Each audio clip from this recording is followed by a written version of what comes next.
Всем привет! Вы на канале Пользы.нет, и здесь только быстрые обзоры и долгие стримы. Сегодня я расскажу вам о телефоне, который завтра будет на распродаже, как и Xiaomi Mi 11T Pro и Xiaomi Mi 11. И его я прожаривать буду завтра на канале для стримов вместе с Mi Pad 5 Pro. Хотя Mi Pad 5 Pro я уже прожаривал, но второй раз лишним не будет. Что здесь из особенностей? Я снимаю, разумеется, на него. Единственное, аудио сейчас идет на микрофон Rode, потому что, очень ветрено. Как конкретно работает микрофон, вы услышите в примерах в ролике. Что суперского у этого телефона? Максимум, к сожалению, только 4К 30 FPS, но вес его 158 граммов. И 60 FPS в стоке здесь залочено. Я уверен, что с прошивками 60 FPS появится. Это раз. Два. Его стоимость довольно некомфортная. Если вы посмотрите, то она будет в районе, наверное, 3 с лишним сотен долларов. По-моему, 350 они хотят. Опять же, во время сейла потом будет еще дороже. Но он очень похож на Mi 11. Маленький, максимально тонкий. Более тонкого телефона я еще не встречал. К сожалению, там экран только 90 Гц. К нему есть вопросы. Но это все с одной стороны. С другой стороны, продукт сам по себе уникален. Так что смотрим. 972 на YouTube. Всем привет, меня зовут Саня, вы на канале Пользы.нет. Розыгрыши моря, читаем описание. Постоянно это 5 Mi Band 6 серии разыгрывается за лайк, подписку и комментарий к любому видео. Подписывайтесь с колоколом, а сегодня я расскажу вам о смартфоне Xiaomi 11 Lite 5G NE. И хочу отметить основные два момента. Первый. Завтра будет его прожарка на канале для стримов. Как вы прекрасно знаете, с пристрастием расскажу вам об этом смартфоне. И завтра же будет максимально выгодное предложение на него. И все, что вы сегодня услышите, и мое отношение к нему, исключительно через призму его ценника. $299 он будет на старте продаж. Дальше дороже. И дороже он однозначно не стоит. Полетели. Вообще, Xiaomi Mi 11 Lite 5G NE это новая версия смартфона Mi 11 Lite 5G. И отличий у них не так уж и много. Первое, в рамках ребрендинга их название убрали приставку Mi, а второе, на смену Qualcomm Snapdragon 780G поставили процессор Snapdragon 778G. Не особая разница, правда? Итак, коробка дошла до моих рук в отличном состоянии, что, конечно же, радует. Напоминаю, если кто не знает, это мне прислал производитель без каких-либо условий ТЗ до начала продаж. По оформлению все как положено. У Xiaomi цвет минимализм с незначительным количеством спеков на английском языке. В комплект входит смартфон, блок питания на 33 Вт, переходник для наушников Type-C и мини-джек, кабель для зарядки USB Type-C, скрепка, чехол, мягкий и прозрачный, и руководство пользователя. Сразу, кстати, вспоминается Huawei P50 Pro с комплектом только телефон и только чехол. Именно так по-разному относятся производители смартфонов к своим покупателям. Ощущаете? Запах до конца не просушенного клея у Xiaomi, к сожалению, тоже в наличии. А вот защитную пленку они не положили. Это прям совсем нестандартно и совсем печально. То есть желательно покупать аппараты сразу с ним защитную пленку, потому что царапается он быстро. Летим дальше. В продаже есть 4 цвета корпуса на выбор. Трюфельный черный, голубой, персиковый, розовый и блестящий под названием белая снежинка. Размеры девайса при использовании ощущаются гораздо компактнее, чем есть на самом деле. Это 160 мм на 75 на 7 мм и 9 мм в ширину вместе с камерами. Вес устройства всего 158 граммов без чехла. В моем случае телефон голубого цвета, дизайн у него прямо очень минималистичный и выглядит в целом это супер. В руке держать комфортно, не сильно выскальзывает, корпус не марки. Рамки изготовлены из глянцевого пластика, а тыльная часть закрыта плоским матовым антибликовым стеклом, которое также хорошо собирает отпечатки пальцев, как и маскирует их. На корпусе расположена кнопка питания, качели регулировки громкости, разъем для зарядки USB Type-C, микрофоны, динамики, основной и разговорный. Звук здесь, кстати, стерео и достаточно неплохой. И последний — это гибридный слот на 2 сим-карты или одну сим-карту и SD-карту. То есть память можем докидывать. У кнопок есть люфт, плюс нет разъема под мини-джек и нет ЭК-порта. Но помним, что они все-таки переходник положили бесплатно. Слот не прорезинен, но и защита от пыли и влаги не заявлена. С лицевой части располагается AMOLED-дисплей на 6,55 дюйма. DOT-дисплей с разрешением в 2400 на 1080 точек. HDR10+, разумеется. Экран закрыт стеклом Gorilla Glass 5 версии. Плотность пикселей более более чем достойная, 402 ppi. Цветовая гамма 100% sRGB и поддерживает он DSI-P3, как и практически все в данном ценовом сегменте. Пиковая яркость приличная, 800 нит. На солнце яркости слегка не достает лично мне. Опять же, без включения автояркости. На автояркости экран вывозит. Частота обновления экрана 90 Гц, тач на 240 Гц. Работает все плавно, отклик быстрый. В наличии есть Dolby Vision, поддержка режима солнечного света 3.0, поддержка режима чтения 3.0 и 360-градусные датчики внешней освещенности. Шим на 100% яркости 25%, на 50 25,5, на 15 47, на нуле 13. И несмотря на то, что это прилично, я уверен, что с прошивками это дело допилят. Автояркость работает отлично, под разными углами тон картинки не изменяется. DC-диминга пока нет. Always on Display есть с возможностью постоянного включения, и это круто. Мультитач берет все 10 пальцев, разумеется. Двойным тапом можно пробудить смартфон, разблокировать экран можно при помощи сканера отпечатка пальца, внедренного в кнопку блокировки, и при помощи распознавания лица. Сканер отпечатка пальцев работает, как и распознавание лица, молниеносно, без косяков и тормозов. В левом верхнем углу экрана расположена фронтальная камера. Она здесь небольшого размера, и если она сильно мешает обзору, можно в настройках дисплея поставить черную шторку, и в темное время суток камера абсолютно незаметна. Но обзор экрана становится значительно меньше, как вы понимаете. Небольшой подбородок внизу экрана в наличии. Процессор здесь Qualcomm Snapdragon 778G с техпроцессом 6 нанометров, 8 ядер и тактовая частота на 2,4 ГГц. Графический процессор здесь Adreno 642L, интерфейс MIUI 12.5 на основе Android 11.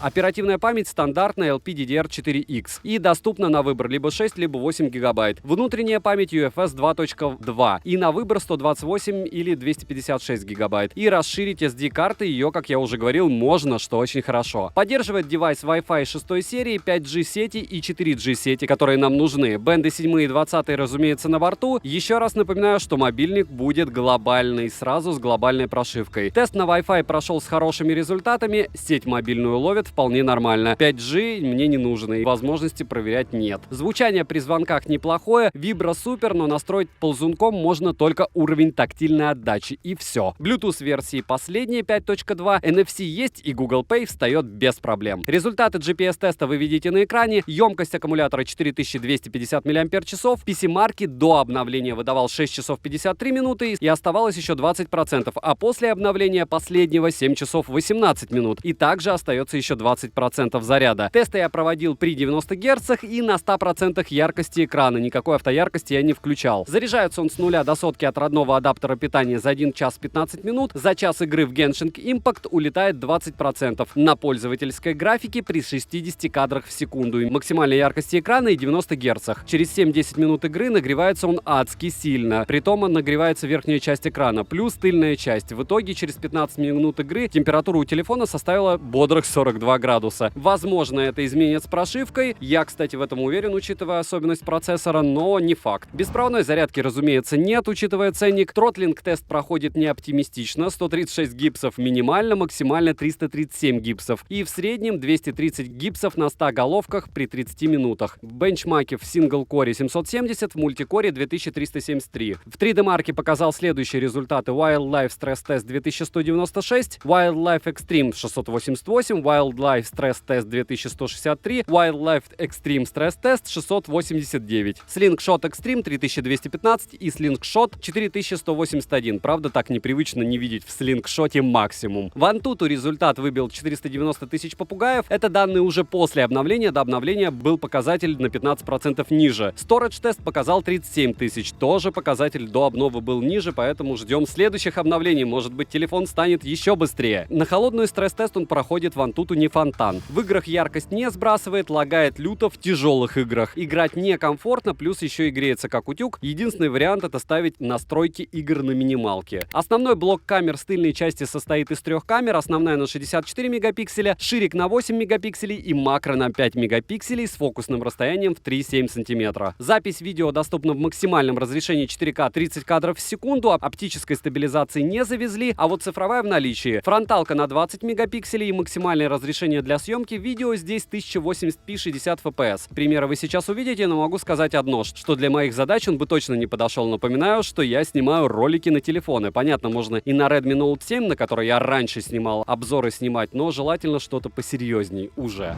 4К 4К 30 FPS, Елагин. И вот так против солнца будет снимать Xiaomi Mi 11 Lite 5G NE. Это X6, если что, это максимум в 4К 30 FPS. На ширик он, разумеется, не переключается.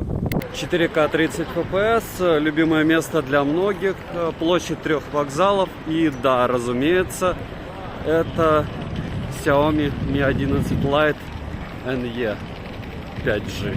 Освещение мега дыбенко, на телефоне все фризит при съемке. Если смотреть на компьютере, мне кажется, фризить будет меньше. Снимаю с одной руки, теперь с двух. Плавность можете оценить сами, к сожалению, только 30 FPS. Скорее всего, в Google будет и 60, но на данный момент только 30 в стоковой камере. И вот она, основная камера. Опять же дождь, снова Мурино и снова рассеянный свет, мимо проезжают машины. Не знаю, что сказать, камеры до такой степени близки в данном ценовом сегменте, что, в принципе, хочется отметить только то, что у Xiaomi довольно неплохой автофокус, если сравнивать с Realme. Вот примерно так быстро переключается в 4К. Мало где такое найдешь. Xiaomi Mi 11 Lite NE, вечер, Елагин остров, снимаю с двух рук, 4К 30 FPS, сильный ветер и, я думаю, вы видите мыло. Это основная камера. Сделаю X10, X6 максимум, окей. И попытаюсь снять с двух рук не при движении, а, допустим, стоя. Чтобы вы понимали, смеркается конкретно. 8 часов вечера в Петербурге в сентябре, это уже темно. Тот же Mi 11 Lite 5G NE. Основная камера. Прошивка получается чуть ли не самая первая, потому что напоминаю, что образец здесь у меня инженерный. Ну, относительно инженерный, скажем так, предпродажный. На данный момент по стабу особо сильных вопросов нет. Свету вам будет, наверное, виднее. Снимает данный мобильник. Понятно, что X6 мракобесная, тем более ночью. На ширик, разумеется, он не переходит. Ночь, дождь, Xiaomi Mi 11 Lite 5G NE в условиях не очень хорошей видимости. И вот я подбираюсь к Гдунской. Бар «Лед», Ломоносов отель, гостиный двор. Ночь, Петербург, почти 12. Mi 11 Lite 5G NE. И вроде ничего так снимает. Хотя, опять же, оптической стабилизации у основной камеры нет. Она здесь на 64 мегапикселя. Но в целом цифровая вроде бы справляется. Последние дни теплой погоды в Петербурге. Сентябрь, 11 число. Час ночи, Невский проспект. Кто здесь редко бывает, у вас есть возможность посмотреть на красоты. Это малая конюшенная, дальше большая конюшенная с ДЛТ, но мы не для этого здесь собрались, а для того, чтобы оценить, насколько хорошо работает основная камера в 4К 30 FPS у Xiaomi Mi Lite 5G NE. Вроде бы, по мне, довольно даже ничего. Только сегодня ее презентовали, эту мобилку, так что смотрим и наслаждаемся. Я ее мучил, получается, 3 недели.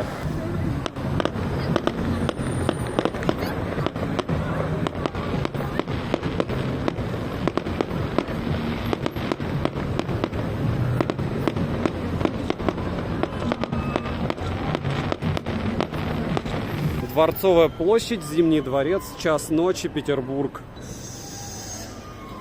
Mi 11 Lite NE, и это основная камера. Вечер, Мурино. Что я хочу сказать, что перепрошивка прошла, напоминаю еще раз, хотя уверен, в ролике это дело вы услышали, как сильно изменились возможности камеры. Ну, не особо сильно по ощущениям, они не должны здесь измениться особо сильно, потому что, опять же, смартфон не про какую-то топовую мегакамеру, с одной стороны. С другой стороны, ночью ничего великолепно не снимает, в отличие от тех же Realme GT Master Edition, который сначала у меня ловил дымку, как вы помните, этот дымки никакие не ловит. Туманов тоже не видно, хотя с освещением у него, если честно, не все хорошо, потому что зайчики он ловит довольно изрядно. Если остановиться, зайчиков меньше. Но на больших экранах, конечно, это дело выглядеть будет не фонтан. С другой стороны, в принципе, ночная съемка на смартфон, но это плохо. Вообще, ночная съемка, это без подсвета какого-то плохо. Не все используют какое-то дополнительное освещение. То, что мы пытаемся вытянуть информацию оттуда, откуда ее быть не может, это уже наша исключительно проблема с фантазией и знанием физики. Все еще тест работы камеры, и правильно мне сказал только что сын по имени Нил, что папа, а почему на этой камере ты снимаешься такой белый? С цветами здесь какая-то на данный момент беда. Напоминаю, что скорее всего с камерой беда у Xiaomi по той причине, что это у нас инженерный образец, они допилят прошивку по-любому, пока... Сейчас у нас получается 11 сентября, 15-го они только представляют этот смартфон, и начнет он продаваться числа 23-го. За это, я думаю, время прошивки 3 новые прилетит. По этой причине здесь лютый роллинг шаттер, и по этой причине у него проблема со светом. Вполне возможно, но не факт. Обязательно, когда допилят прошивку, скорее всего, я сделаю сравнение с чем-нибудь его и уже расскажу, что стало с камерой. По фронталке у меня не так много вопросов, потому что мне, в принципе, нравится, как она снимает. Если откидывать мелкие косяки, которые по-любому они исправят. Не бывает такого, чтобы с фронталкой у Xiaomi было плохо. Можете посмотреть сравнение Норда 2 на канале с Xiaomi Mi 11i. И там небо и земля по картинке. Там сразу со входа за 2 минуты вы поймете, до какой степени Xiaomi впереди за тот же ценник по съемке. Опять же, я не говорю про оболочку. Торговый центр, мега Дыбенко, и пересвета даже здесь. Вот такая фронталка. В целом ничего, но и не супер.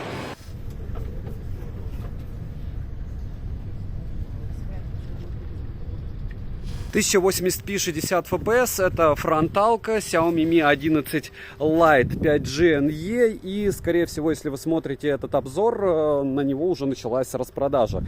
Основной плюс, разумеется, этого телефона в том, что у него просто нереальные какие-то габариты, 158 граммов, это что-то с чем-то. Когда люди получают этот телефон в руки и вертят его, они удивляются, как эта штука может так работать. С автономностью здесь, конечно, не супер, но после перепрошивки на новую прошивку, которая прилетела недавно, в Antutu он выбивает теперь на 15% больше и на 20% больше в Geekbench. Притом я уверен, что смысл был не в том, чтобы оптимизировать смартфон под тесты, а смысл был как раз в том, чтобы улучшить его работу. Лагать он стал намного меньше, хотя опять же повторяюсь, что если выбирать из худших прошивок, какие только есть на рынке, MIUI по мне одна из них, из распространенных. То есть ни Harmony OS, ни ColorOS, не что-то подобное, тем более iOS-систему, мне все они импонируют. То, что делает Xiaomi, это какое-то все время мозголюбство.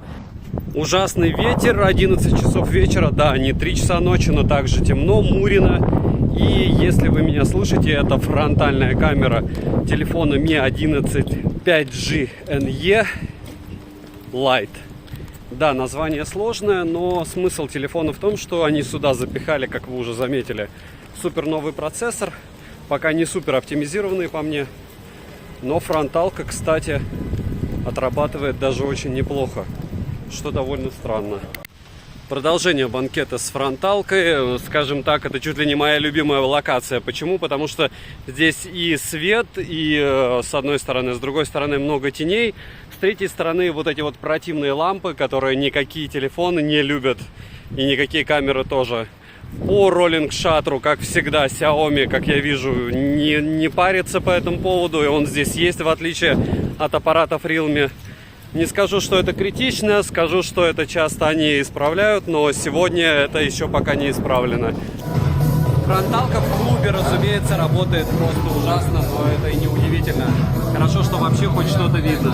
Минусы. Нерадужные результаты тестов. В тяжелых играх поиграть можно только на минималках, и то удовольствием это не назовешь. Лютый шим. DC-диминга на данный момент нет, хотя я в них верю, и я прямо уверен, что они его завезут. Экран всего 90 Гц, с другой стороны это плюс, потому что мало что прорисовывается в 120 Гц, а 90 Гц здесь хотя бы честные. При больших нагрузках нехило аппаратик греется. Цена по по ссылке в описании к видео сейчас $299 23 числа. Если вы смотрите до этого, скидка будет, получается, активирована в 10:00 по Москве. Еще раз напоминаю, что вариант, если вы будете выбирать экспресс-доставку, таможенный сбор вам не нужно будет платить. Если из Китая, скорее всего, придется. В России, напоминаю, что это выше 200 евро, 15% вы платите. Если сейчас промокоды, если вы смотрите позже, посмотрите в моем телеграм-канале по ссылке в прикрепленном комментарии. Вдруг на момент конкретно вашего просмотра появятся скидки, я туда обязательно скину промики. Резюмирую. Супер тонкий, легкий, компактный. Плюс у него крутой дизайн. Пока вы не повертите этот смарт в руках, вот конкретно повертите, даже не обязательно смотреть на его экран, не обязательно его юзать и играть в него, вы не поймете ощущения тех, кто им владеет. Если кратко, я безумно удивлен, и кому бы я не давал его в руки, все в восторге от 158 граммов и от того, какой он реально тонкий. К сожалению, он реально не без недостатков, и не факт, что их выпилят с прошивкой. Да, в принципе, прошивка MIUI, по-моему, это огромнейший недостаток. В данном случае вам логично придется переплатить за индивидуальность дизайна. Пишите в комментариях свое мнение, стоит он своих денег или нет. Девайсу, если вы планируете его покупать дороже $300, однозначное нет, лично от меня. До $300 однозначное да. Так что я уверен, что своих покупателей он однозначно найдет. По экрану проблемы и вопросы, по перегреву проблемы и вопросы, но это не игровой смарт, это не камерафон, это скорее про стиль. Это из разряда того, что хочу Mi 11, но легкий и тонкий. Вуаля, берите. Я не знаю подобного телефона на рынке, поэтому мне интересно ваше мнение, обозревать такое или нет. Скоро будет прожарка Mi Mix 4. Этот телефон на прожарке, напоминаю, будет завтра на канале Польза.нет Live. Приходите, пообщаемся, проверю все, что вы хотите. Подписывайтесь с колоколом, ставьте лайк за труды. Добра и удачи вам, дорогие друзья.